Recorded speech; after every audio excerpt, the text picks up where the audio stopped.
इसके पहले वाले वीडियो में आपने देखा कि दत्तक क्या होता है, क्यों हिंदुओं में लिया जाता है दत्तक, और दत्तक लेने की, देने की, कि जिसको दत्तक लिया जा रहा है क्या सक्षमता है, यानी दत्तक के आवश्यक शर्तों के बारे में आपने इसके पहले वाले वीडियो में देखा। जिन्होंने नहीं देखा है वो जा कर के फ्री में पढ़ा है, देख ले। इसके लिए दिल्ली नहीं जाना है, 2 लाख 4 लाख की कोचिंग नहीं ज्वाइन करना है, आप देख सकते हैं। और ये ऐसा नहीं है कि ये स्थायी है, ये नोट्स के द्वारा पढ़ाया जा रहा है। बार बार वीडियो बनेगा, एक बार 2 बार इस टॉपिक पर पढ़ाया जाएगा तो ऐसा नहीं है कि चीज़ें बदल जाएंगी। वो नोट्स से पढ़ाया जा रहा है, आप देख सकते हैं कि पूरा हाथ से लिखा हुआ नोट्स है।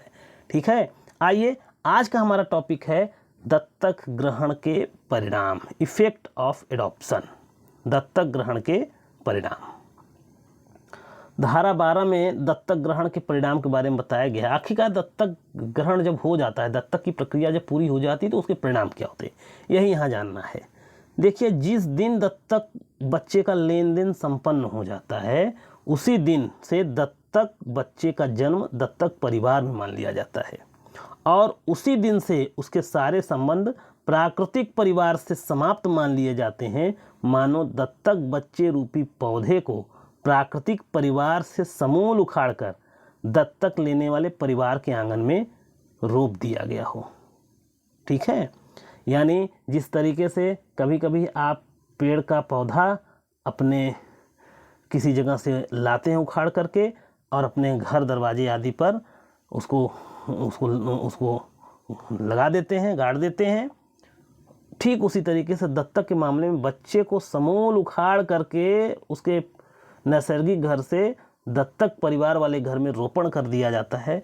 इस तरीके का कार्य किया जाता है, इस तरीके का ये घटना होती है। अब इसका परिणाम क्या है, हेडिंग बाय हेडिंग इसको देखेंगे।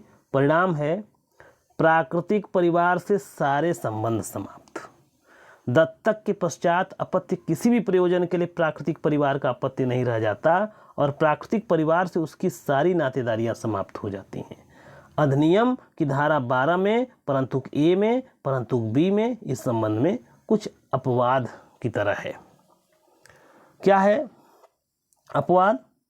भाई नियम तो ये है कि प्राकृतिक परिवार से उखाड़कर दूसरे दत्तक वाले परिवार में अगर उसका रोपण कर दिए तो प्राकृतिक परिवार से उसका सारा संबंध समाप्त हो गया। लेकिन 12A 12B में कुछ अपवाद दिया गया है। क्या अपवाद दिया गया है? कि धारा 12 परंतु ए प्राकृतिक परिवार से अपत्य का एक संबंध दत्तक के पश्चात भी बना रहने की बात करता है, और वह है विवाह बाधा संबंधी संबंध। अर्थात दत्तक प्राकृतिक परिवार की किसी भी महिला से विवाह नहीं कर सकता जिसके साथ वह दत्तक के पूर्व नहीं कर सकता था। कहने का मतलब ये है कि ये एक बच्चा है, इसको दत्तक दे दिया गया दूसरे के घर, इससे इसका कोई संबंध नहीं रह गया।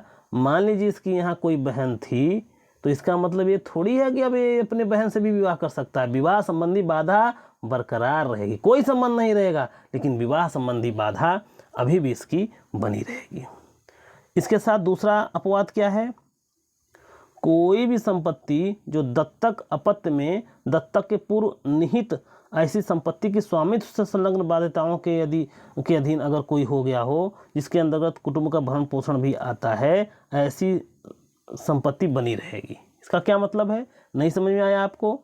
मान लीजिए ये पहले की बात है, ये बच्चा जब पेट में था या जिस दिन ये बच्चा पैदा हुआ, इसके दादा ने खुशी में, या पैदा नहीं हुआ 1 साल का हुआ, इसके दादा ने खुशी में क्या किया? एक चेक 10,000 रुपये का इसके नाम कर दिया। दादा की मौत हो गई। अब दादा की मौत के बाद इस बच्चे का क्या हो रहा है? दत्तक हो रहा है। यह दूसरे के परिवार में चला गया। अब इसका इस परिवार से कोई संबंध नहीं है, लेकिन इसका जो हित पहले से इसमें निहित कर दिया गया है वो समाप्त नहीं होगा। ये चेक पर अभी भी इसी बच्चे का अधिकार रहेगा।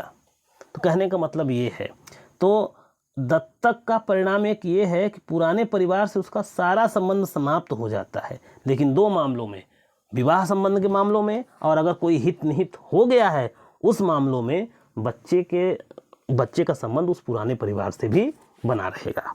आइए दोस्तों दूसरा परिणाम देखते हैं। दूसरा परिणाम क्या है? दत्तक कुटुंब में दत्तक के जन्म की परिकल्पना। इसका क्या मतलब है? दत्तक अनुष्ठान संपन्न हो जाने के दिन से मान लिया जाता है कि दत्तक पुत्र का जन्म दत्तक कुटुंब में हुआ है। धारा 12 में स्पष्ट कर दिया गया है कि दत्तक अपत्य दत्तक की तारीख से अपने दत्तक पिता और माता का अपत्य समस्त प्रयोजनों के लिए समझा जाएगा। समस्त प्रयोजनों के लिए शब्द से यह स्पष्ट कर दिया गया है कि एक पुत्र के सारे अधिकार और दायित्व दत्तक पुत्र में निहित हो जाते हैं।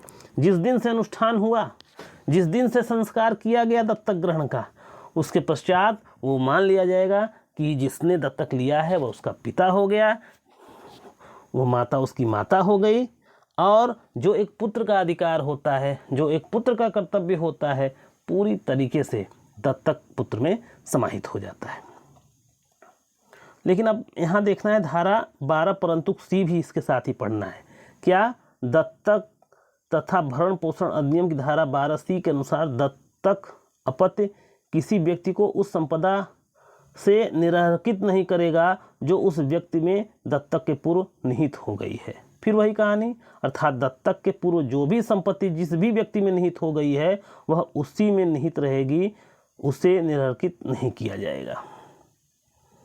ठीक है, इसका मतलब ये है कि जिस तरीके से यह अपने जो नैसर्गिक परिवार था उसमें कुछ निहित हो गई थी तो बनी रहेंगी, इसी तरीके से जिस परिवार में वो जा रहा है वहाँ कोई हित किसी में निहित कर दिया गया है तो वो ऐसे ही बनी रहेंगी। कहने का मतलब ये है।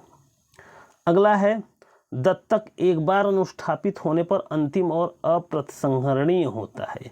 कहने का मतलब दत्तक एक तरह से बंदूक की गोली के निकलने के समान ही है, वापस नहीं हो सकता। धारा 15 इस बात की घोषणा करती है कि एक बार अनुष्ठापित होने पर दत्तक अंतिम और अप्रतिसंहरणीय है। न ही पिता, न ही माता, न ही पिता, न ही अन्य कोई व्यक्ति उसे रद्द कर सकता है। दत्तक पुत्र न ही अपने माता पिता का त्यजन कर सकता है, न ही वह अपने प्राकृतिक परिवार में वापस जा सकता है, और न ही वह अपने प्राकृतिक परिवार में वापस अपनी पुरानी हैसियत प्राप्त कर सकता है। कहने का मतलब एक बार दत्तक सदैव के लिए दत्तक, ये परिणाम होता है दत्तक का।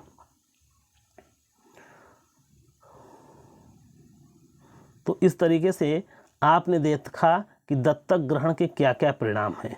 उसमें पहला आपने परिणाम देखा, प्राकृतिक परिवार से सारे संबंध समाप्त हो जाते हैं। हिंदू कुटुंब में जो है दत्तक कुटुंब में दत्तक के जन्म की परिकल्पना कर ली जाती है, और दत्तक एक बार अनुष्ठापित होने पर अंतिम और अप्रतिसंहरणीय होता है। तो ये दत्तक का परिणाम होता है जो आपने देखा। दोस्तों मेरी कोशिश रहती है कि वीडियो बहुत लंबा ना हो, 10 मिनट के अंदर हो। कभी कभी मजबूरी में 10 मिनट के से ज़्यादा हो जाता है। इसके पीछे कारण ये है कि एक तो मैं डिजिटल बोर्ड से नहीं पढ़ाता हूँ, मैं दिखाई नहीं देता हूँ, मैं मजाक नहीं करता हूँ, मैं उसके अंदर कुछ चुटकुले नहीं डाल पाता हूँ, कुछ अलग से नहीं कर पाता हूँ, चूँकि हमारा जो है डिजिटल बोर्ड पे हमारी क्लास नहीं है। समय के साथ कभी ऐसा दिन आएगा कि डिजिटल बोर्ड पे आपको पूरा पढ़ाया जाएगा। अभी तो मेरा प्रयोजन है कि आप नोट्स के माध्यम से पढ़ें, आपको नोट्स प्रोवाइड किया जाए। नोट्स लेना हो तो मैंने पिछले वीडियो में बताया था कि आप मोबाइल पे 83 17 05 13 14 पे संपर्क कर सकते हैं, आपको नोट्स मिल जाएगा। दिल्ली नहीं जाने की ज़रूरत है, मुंबई नहीं जाने की ज़रूरत है, सब आपको व्हाट्सएप पर जो है उपलब्ध करा दिया जाएगा।